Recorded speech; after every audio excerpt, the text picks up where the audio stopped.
Assalamualaikum warahmatullahi wabarakatuh. Perkenalkan, nama saya Cindy Monica dengan NIM 21117026 dari Program Studi Pendidikan Guru Sekolah Dasar Universitas Trilogi.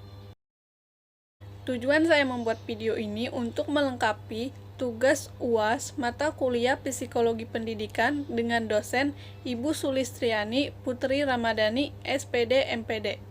Di sini saya akan membawakan materi tentang pendidikan psikologi anak abad 21 yang membahas tentang penggunaan teknologi dalam bidang pendidikan dan program yang baik untuk anak abad 21, dan yang terakhir, tantangan guru dalam mengakomodir psikologi anak abad 21. Yang pertama itu kita akan membahas tentang penggunaan teknologi dalam bidang pendidikan.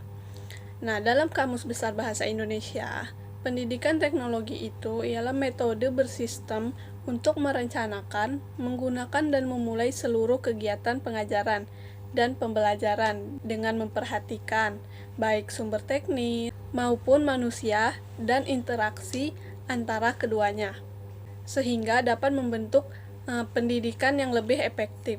Nah, teknologi dalam bidang pendidikan ini ada kelebihannya dan kelemahannya. Kelebihannya itu, yang pertama, memudahkan akses yang tidak terhalang ruang dan waktu. Yang kedua itu, membentuk peserta didik memiliki karakter yang mandiri dan bertanggung jawab. Dan yang ketiga, membuat materi dengan jumlah yang tidak terbatas. Dan yang keempat itu, tersedianya informasi yang melimpah dari berbagai sumber dengan syarat memiliki koneksi internet yang baik. Nah, untuk kekurangannya itu sendiri, yang pertama itu tidak semua tempat itu terakses internet. Yang kedua itu tidak semua pengguna paham dan mampu mengoperasikan komputer dengan baik. Dan yang ketiga itu membutuhkan waktu lebih dalam mempersiapkan materi berupa konten digital. Dan yang keempat itu interaksi guru terhadap siswa itu berkurang. Dan yang kelima itu peserta didik yang memiliki minat belajar rendah itu cenderung gagal. Itu kelemahannya. Nah, selanjutnya itu program pendidikan yang baik untuk anak abad 21. Itu ada beberapa, dan yang pertama itu pembelajaran akan menjadi pusat pada anak bebas. Pembelajaran ini dimaksud agar anak memiliki kebebasan untuk memilih minat dan bakatnya. Nah, hal ini tentu sangat berguna agar siswa itu bisa mengembangkan potensi dalam dirinya. Misalnya menyediakan lingkungan yang mendukung, seperti kegiatan musik untuk anak yang memiliki minat seni musik. Nah, yang kedua itu ada ciptakan pembelajaran kooperatif. Membentuk kerjasama dalam tim itu juga merupakan bekal untuk anak di masa depan. Oleh karena itu, guru harus bisa menyusun program pendidikan yang berkaitan dengan diskusi kelompok. Misalnya bisa bermain drama, bermain puzzle, bermain yang dilakukan secara berkelompok. Nah, yang ketiga itu ada pembelajaran bersifat holistik dan integratif. Pembelajaran yang diciptakan dapat menstimulasi aspek perkembangan anak secara terpadu dan menyeluruh, baik itu aspek bahasa, kognitif, sosial emosional, fisik motorik, maupun aspek nilai agama dan moral anak. Contohnya itu seperti bermain peran. Bermain peran di situ bisa menstimulasi aspek perkembangan anak.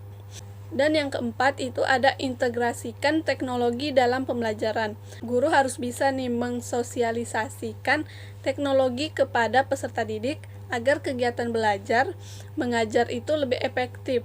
Misalnya guru menyediakan game edukasi untuk mengenalkan konsep angka, mengenalkan huruf maupun bentuk-bentuk geometri. Yang kelima itu ada fleksibilitas. Jadi ketika guru ingin merencanakan untuk kegiatan bercerita, menggunakan buku cerita yang telah disediakan sebelumnya. Nah, namun pada saat bersamaan ada anak yang ingin bercerita misalnya tentang binatang peliharaannya. Nah, peran guru di sini harus bisa menggabungkan hal tersebut agar anak merasa nyaman dan senang. Yang terakhir itu ada menciptakan peluang untuk mengembangkan keterampilan 4C, yaitu critical thinking, creative thinking, komunikatif, dan kolaboratif. Nah, jadi guru harus bisa menciptakan program belajar yang membuat anak aktif pada masa pembelajaran. Selain itu, membangun sikap kreativitas anak juga merupakan peran guru yang bisa dilakukan dengan komunikatif serta kerjasama dalam kelas. Dan yang terakhir itu kita akan membahas tantangan guru dalam mengakomodir psikologi anak abad 21 seperti yang terdapat dalam Undang-Undang Nomor 20 Tahun 2003 tentang Sistem Pendidikan Nasional. Nah, pendidikan itu adalah usaha sadar dan terencana untuk mewujudkan suasana belajar dan proses pembelajaran agar peserta didik secara aktif mengembangkan potensinya untuk memiliki kekuatan spiritual keagamaan, pengendalian diri kepribadian, kecerdasan akhlak mulia, serta keterampilan yang diperlukan dirinya, masyarakat, bangsa, dan negara. Pendidikan itu sendiri sangat erat kaitannya dengan psikologi. Psikologi itu merupakan suatu disiplin ilmu yang sangat dibutuhkan oleh dunia pendidikan, baik di instansi formal maupun non-formal. Pengetahuan tentang psikologi ini sangat diperlukan oleh guru sebagai pendidik, pelatih, pendamping, dan pengasuh dalam memahami karakteristik masing-masing anak.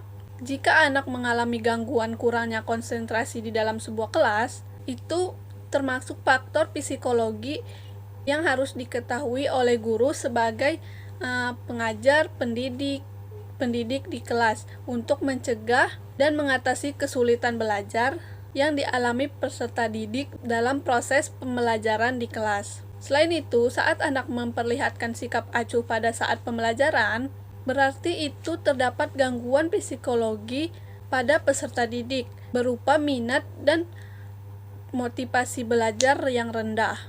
Maka, sebagai guru, kita dapat menerapkan metode, strategi, dan pendekatan yang dapat menumbuhkan minat belajar dan motivasi belajar peserta didik.